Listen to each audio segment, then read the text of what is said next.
Bonjour à toutes et bonjour à tous, bienvenue dans cette nouvelle vidéo d'Arc Finance. Aujourd'hui, on se retrouve dans un nouveau format pour parler plus précisément de notre indice, le CAC 40, et plus précisément des actions qui le composent. Parce que oui, notre petit indice, le CAC 40, s'est bien débrouillé en ce début d'année, mais là, depuis quelques semaines, depuis quelques mois, il est en plein moment d'hésitation. Disons même que par rapport aux indices US, il est littéralement en sous-performance. Et nous, en tant qu'investisseurs, je vous le dis tout de suite, c'est à partir de maintenant qu'il faut s'intéresser au marché. C'est pas quand le marché aura perdu peut-être encore 5, voire 10, voire même 20%, et dans la panique, faire un petit peu tout et n'importe quoi. Le mieux, c'est de se préparer. Cette vidéo a pour but justement de vous préparer sur une échelle de temps de 2-3 mois. Alors c'est parti, parlons maintenant de notre indice, le CAC 40. Comme je disais, en début d'année, il s'est plutôt très bien démerdé en affichant entre octobre et avril plus de 22% d'augmentation. Il a limite surperformé certains des indices US. Oui, oui, on va pas se mentir, c'est un record pour lui, mais depuis quelques semaines, il est passé de 8200 à 7500 points. Je sens que la correction n'est pas forcément terminée, mais je vous propose de regarder un petit peu les objectifs à rallier dans les prochaines semaines, dans les prochains mois. Nous sommes ici sur le graphique hebdomadaire du CAC et il y a déjà plusieurs choses à voir. La première chose, c'est, je vous le dis tout de suite, c'est si on reprend les 7700 points, alors dans ces cas-là, on repartira en mode fusée. Bon, je ne veux pas vous mentir, la suite du scénario est un petit peu moins alléchante. Globalement, graphiquement, ce qu'on peut voir, c'est qu'il y a pour moi deux zones à rallier. Les premiers, c'est 7400 points, ce qui pourrait arriver dans les prochaines semaines. La deuxième, c'est 7100 points. Là, ça peut prendre plus de temps, on va dire entre 3 et 6 semaines pour les rallier, mais ça me paraît être un chiffre totalement possible à rallier aujourd'hui. Si on rajoute justement l'indicateur Fibonacci, on voit que les 7400 correspondent aux 50% de retracement et 61,8 de Fibonacci, et les 7100 correspondent au début de la zone 78,88 de Fibonacci. Finalement, la seule zone à laquelle il faut faire attention et prêter attention, c'est les plus bas d'octobre. Si clairement on les éclate à la baisse, donc les 6800, alors forcément, ça sera un petit peu plus compliqué. Le premier secteur que j'aimerais parler avec vous, c'est le luxe. Bah oui, parce que quand on parle de l'indice CAC 40, forcément on parle du luxe.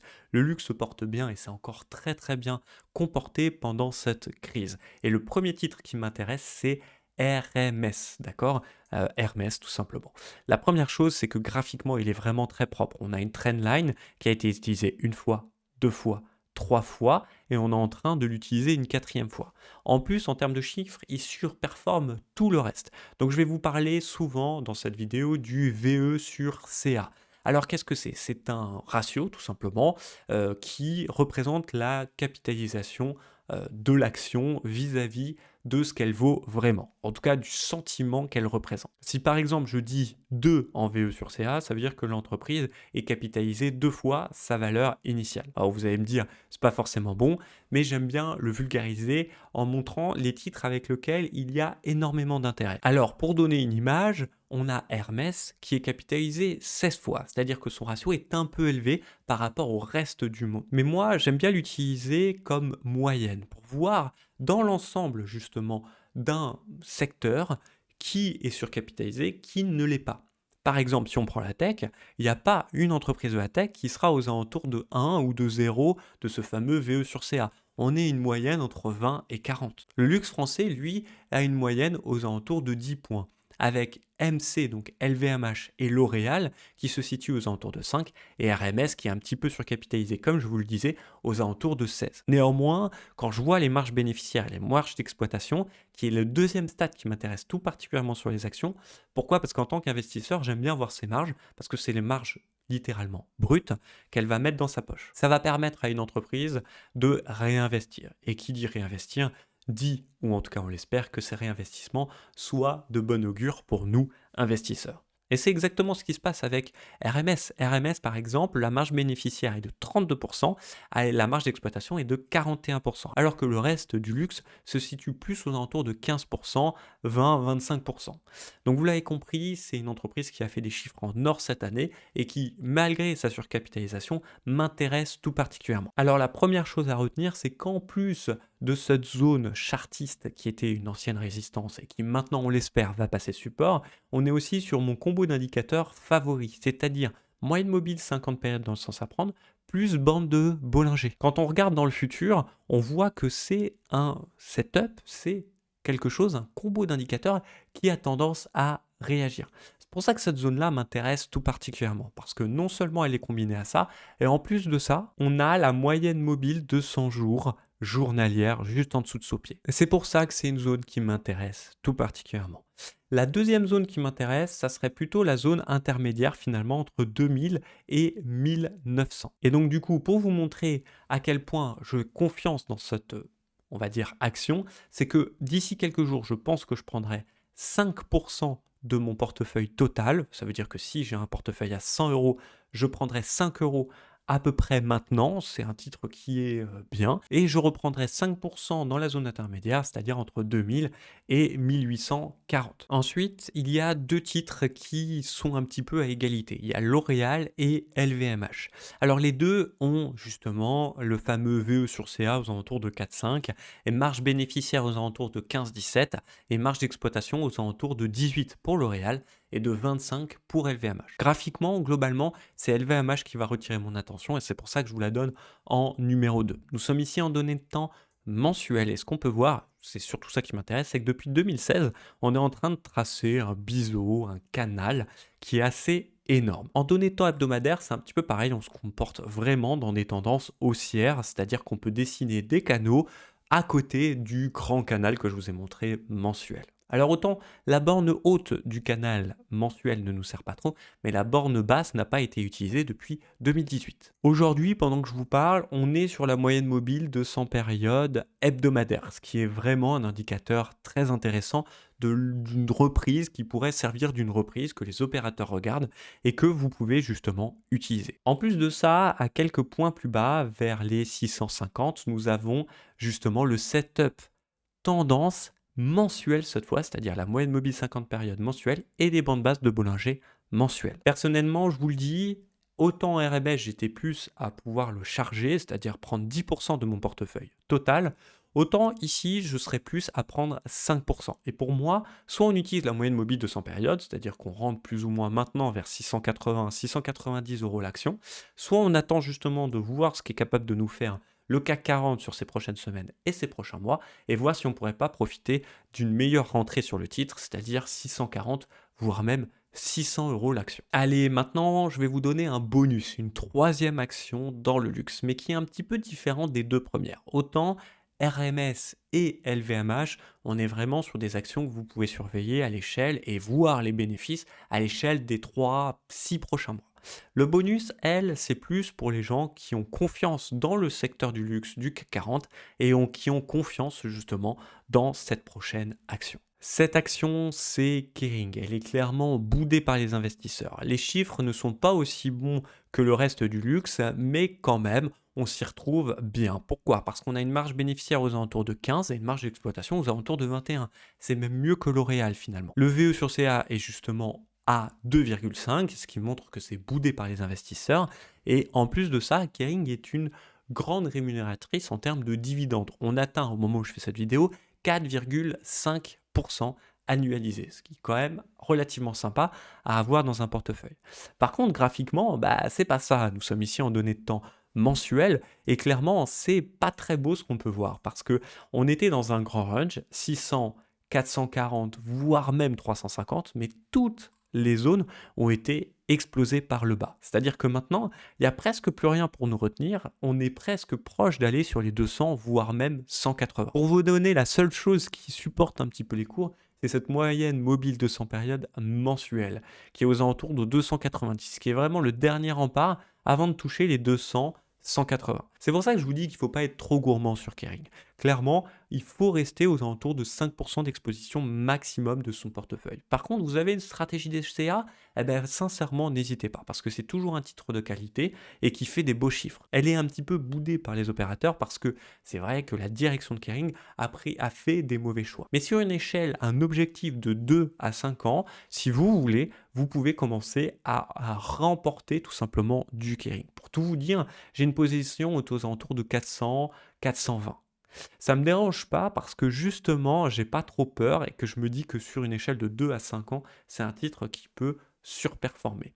Mais par contre, il faut avoir le cœur bien accroché parce qu'on va être capable vraiment de retrouver les 200, 180 avant éventuellement de reprendre. Par contre, c'est aussi un titre qui, en termes d'objectifs, est beaucoup plus, on va dire, fort que RMS ou LVMH. LVMH Hermès, vous pouvez espérer 15-30% sur une échelle de 6 mois.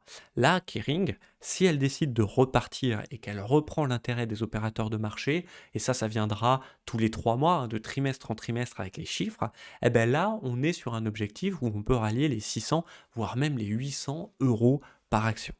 Maintenant, on va parler de Total Energy parce que oui, s'il y a bien une action qui est quand même oufissime sur le CAC 40, c'est bien Total Energy. On ne peut pas se passer de Total Energy. Alors, c'est parti en termes de ratio, justement, VE sur CA, on est en dessous de 1 pour une fois, on est à 0,85. Donc ça, c'est plutôt bien.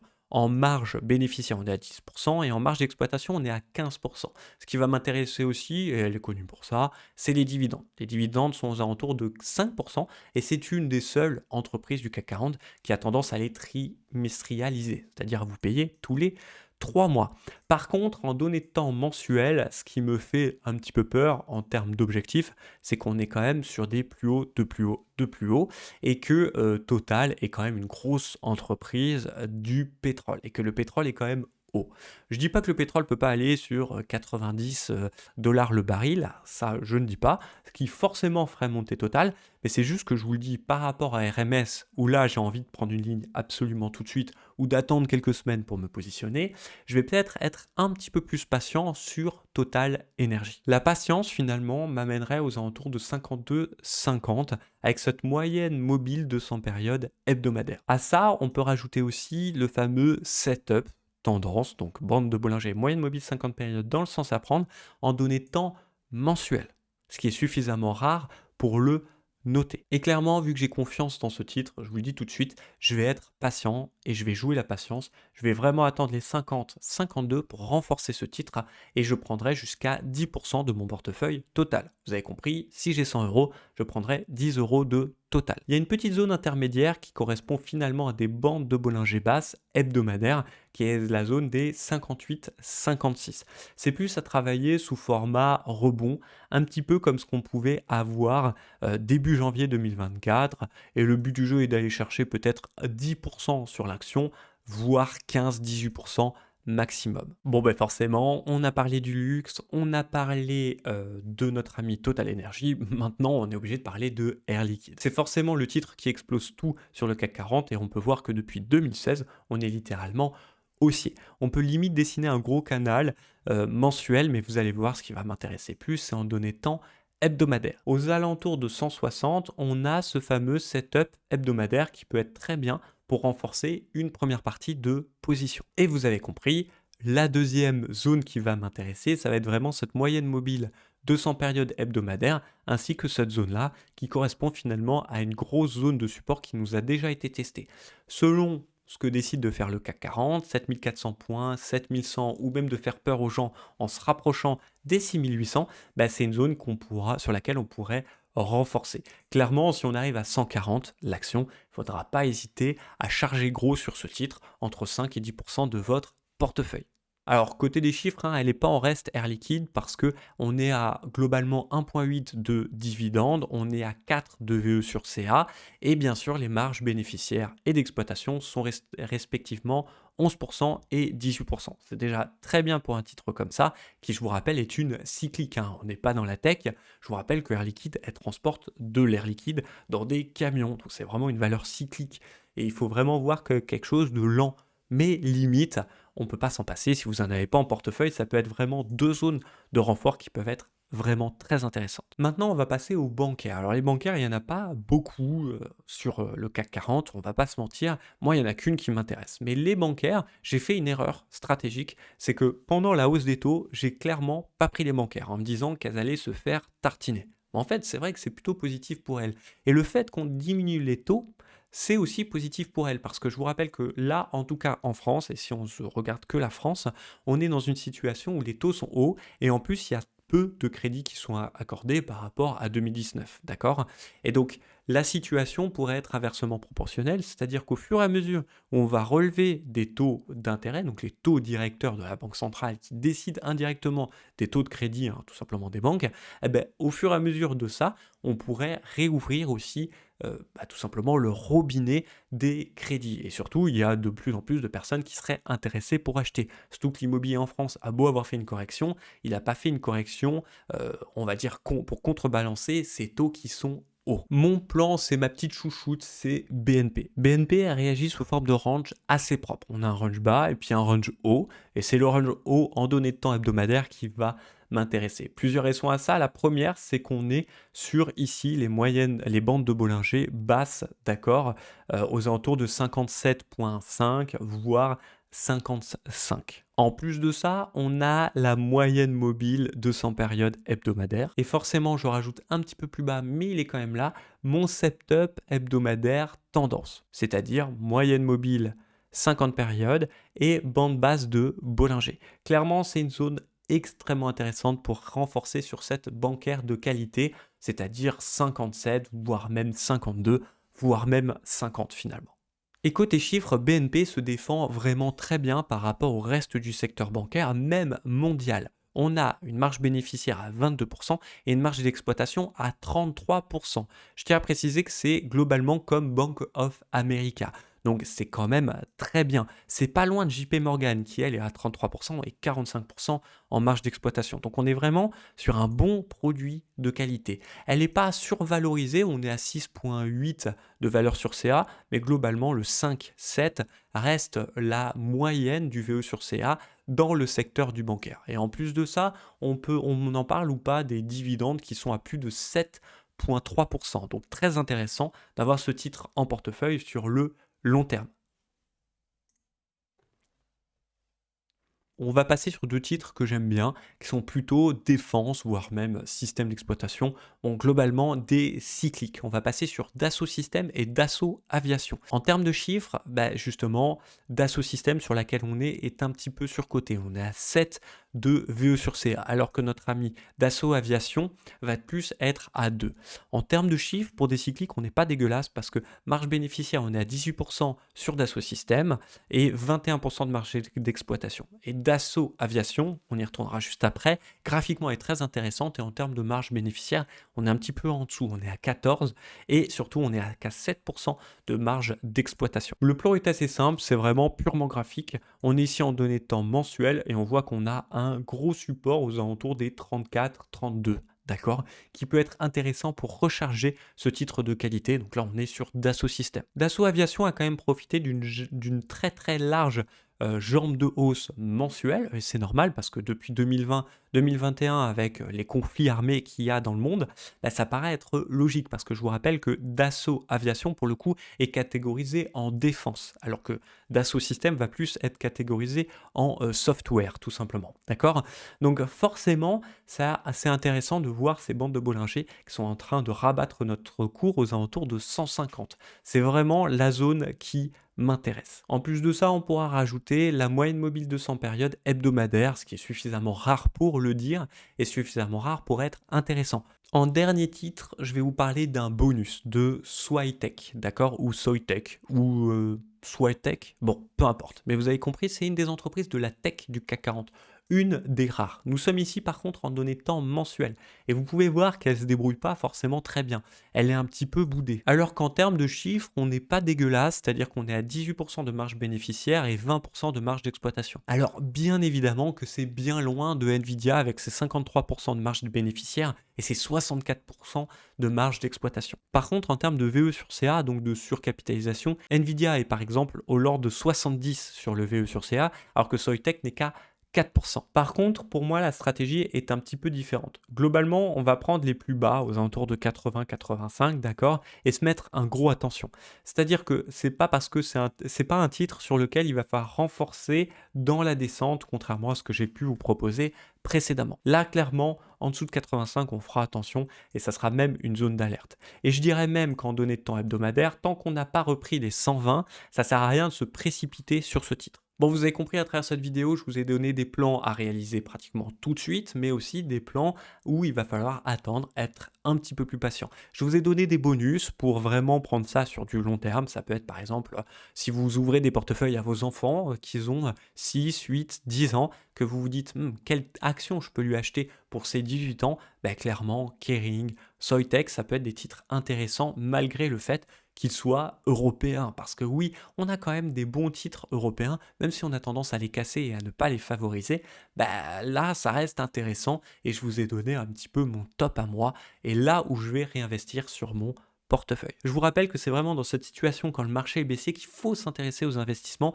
tout simplement pour se préparer et ne pas céder à la panique au moment où le CAC 40 va passer par exemple de 7400 à 7100 en ligne droite. Tout le monde va paniquer, mais nous, en tant qu'investisseurs, c'est là qu'il faudra réinvestir. Sur ce, prenez soin de vous et de votre capital et on se retrouve très rapidement pour une nouvelle vidéo. Allez, ciao!